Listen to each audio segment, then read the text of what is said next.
Shalom, halo anak-anak semua yang Miss kasihi. Hari ini kita kembali belajar bahasa Indonesia. Pembelajaran hari ini masih di tema yang sama, yaitu di tema 3, tentang kata penghubung dalam kalimat, yang bisa anak-anak lihat di halaman 42 pada buku cetak kita ya. Sebelumnya kita harus tahu apa itu kata penghubung. Kata penghubung merupakan kata yang menghubungkan kata dengan kata dalam sebuah kalimat atau menghubungkan kalimat dengan kalimat dalam sebuah paragraf. Jadi kata penghubung bisa digunakan untuk menghubungkan kata dengan kata dalam sebuah kalimat atau menghubungkan kalimat dengan kalimat dalam sebuah paragraf. Kemudian penggunaan kata penghubung ini sangat membantu ketika kita akan menceritakan suatu kejadian atau menulis petunjuk secara runtut. Jadi kata penghubung ini dapat kita gunakan ketika kita akan menceritakan suatu kejadian atau menulis sesuatu petunjuk secara runtut. Nah, ada banyak macam penggunaan dari kata penghubung. Di antaranya yang pertama itu kata penghubung dalam kalimat, yang kedua itu kata penghubung antara dua kalimat. Hari ini kita akan mempelajari kata penghubung dalam kalimat. Nah, kata penghubung dalam kalimat ini ada dua. Yang pertama, kata penghubung yang didahului oleh tanda koma. Di sini bisa anak-anak lihat ada 3 contoh kata penghubung yang digunakan didahului sebelum tanda koma. Jadi yang pertama ada kata lalu. Kata lalu ini fungsinya menghubungkan dua hal yang berurutan. Yang kedua kata tetapi yang berfungsi untuk menghubungkan dua kejadian yang bertentangan melibatkan subjek yang sama pada keduanya. Sedangkan yang ketiga ini yaitu kata sedangkan menghubungkan dua kejadian yang bertentangan melibatkan dua subjek yang berbeda. Contoh penggunaan kata ini dalam sebuah kalimat yang pertama, kata lalu.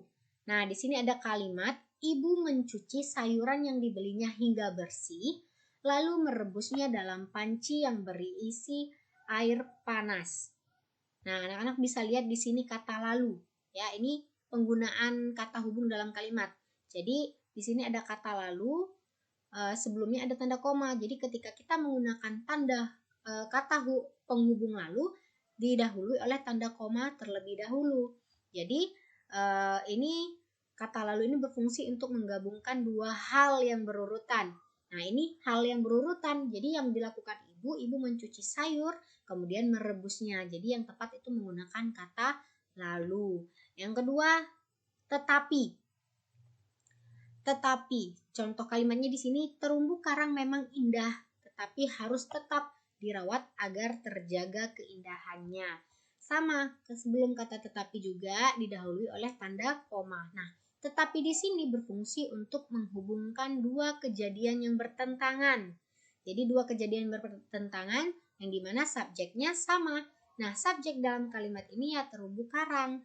Sedangkan kejadiannya yaitu bertentangan. Di sini dikatakan terumbu karang memang indah, tetapi harus tetap dirawat agar tetap terjaga keindahannya.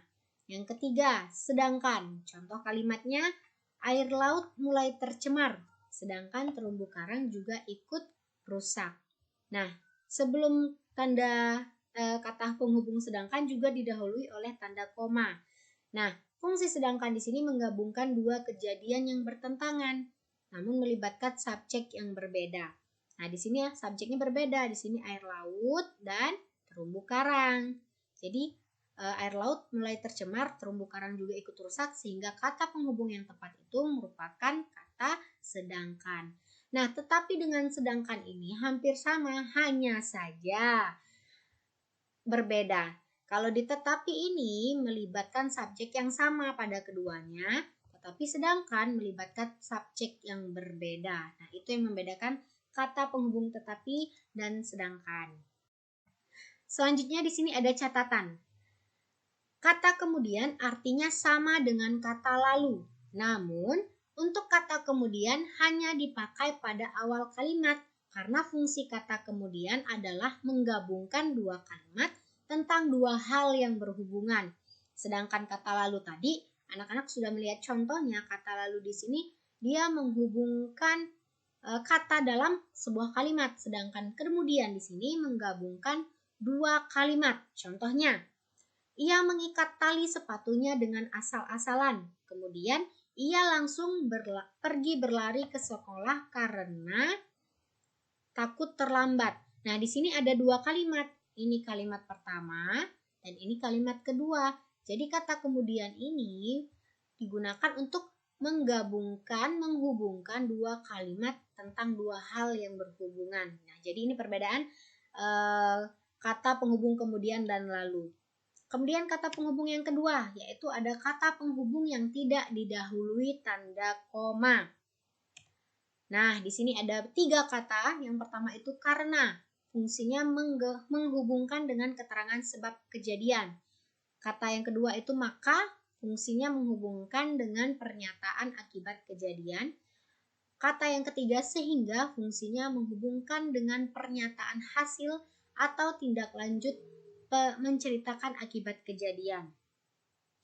Contohnya dalam kalimat yang pertama itu kata karena. Di sini ada contoh, kerusakan terumbu karang terjadi karena di Indonesia berlangsung aktivitas penangkapan ikan dengan menggunakan bahan peledak. Nah, di sini karena itu digunakan kata penghubung sebagai keterangan sebab kejadian. Jadi ini penyebab terjadinya suatu kejadian pada kerusakan terumbu karang. Jadi dia menggunakan kata karena. Jadi kerusakan terumbu karang terjadi karena itu menyatakan sebuah keterangan sebab kejadian itu terjadi. Yang kedua, maka. Contoh kalimatnya, untuk mendapatkan nilai yang baik, maka saya harus rajin belajar. Nah, kata maka ini fungsinya untuk menghubungkan dengan pernyataan akibat. Jadi untuk mendapatkan nilai yang baik, maka saya harus rajin belajar. Nah, untuk mendapatkan nilai baik, akibatnya dia harus rajin belajar, sehingga kata maka ini tepat digunakan untuk menyatakan suatu pernyataan akibat kejadian. Yang ketiga, kata sehingga. Kata sehingga ini contohnya, Doni malas belajar sehingga ia tidak naik kelas. Nah, sehingga ini untuk menghubungkan dengan pernyataan hasil atau tindak lanjut menceritakan akibat kejadian. Nah, jadi ini hasil jika Dono malas belajar sehingga tidak naik kelas.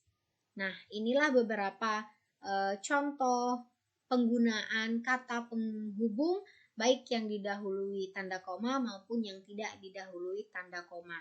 Jadi kalau didahului tanda koma itu ada tiga kata, yaitu ya lalu, tetapi, sedangkan untuk kata penghubung yang tidak didahului tanda koma itu ada tiga, karena, maka, dan sehingga.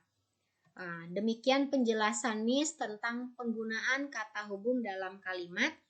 Anak-anak bisa membacanya di halaman 42 pada buku cetak kita. Kiranya semoga anak-anak dapat paham dengan penjelasan yang telah Miss sampaikan. Selamat belajar dan tetap semangat. Tuhan Yesus memberkati kita semua. Shalom.